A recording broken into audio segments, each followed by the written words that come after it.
እኔ የለሁበትም ይሄን ግሩፕ አይመለከትም ብለን ማሰብ አንችልም። ምክንያቱም ፓወር ነው ያዝነው።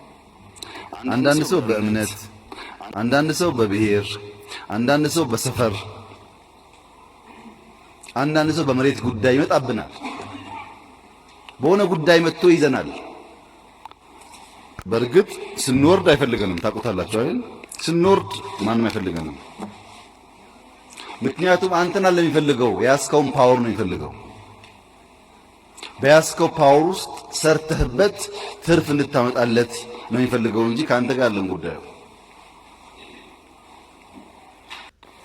እዚህ ውስጥ ያለንን ሚና እንደ ጋራም በግልም በተገቢው ደረጃ ማየት ካልቻል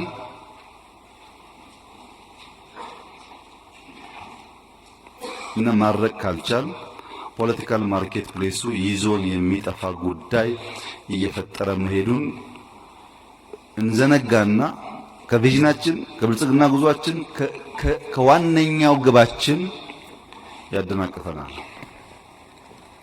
የዚህ ገበያ አውድ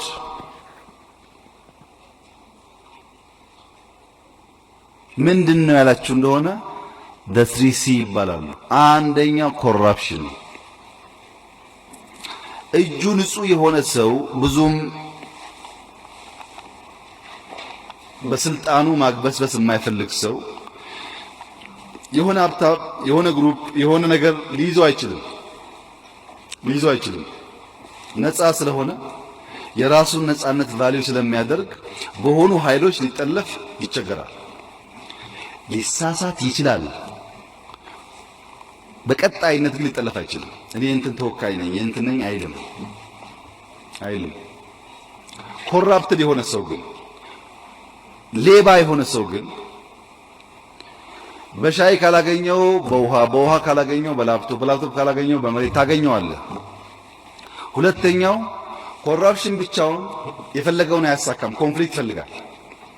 ከሰረቀ በኋላ ወይም በግለሰብ ኮንፍሊክት ይፈልጋል። በግለሰብ ደረጃ ስድድብ፣ ጭቅጭቅ ምናምን ይፈልጋል። ወይም በአማጺ ምናምን አፈነ፣ ገደለ፣ መኪና አቃጠለ ይፈልጋል። ያ ከሌለ እንትን ነው እሳት ሆኖ የማይቀጣጠል ማለት ነው። ያ ገንዘብ አመጣጡም አመጻ ነው፣ የሚውለውም ለክፉ ተግባር ነው። እየሄደ ያቀጣጥላል።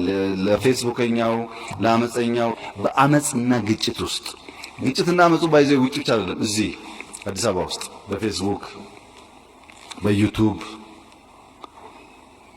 ጭቅጭቅ ያለበት አውድ ይፈጥራል። ከኮራፕሽን ከግጭት በኋላ የሚመጣው ነገር ካፕቸር ነው።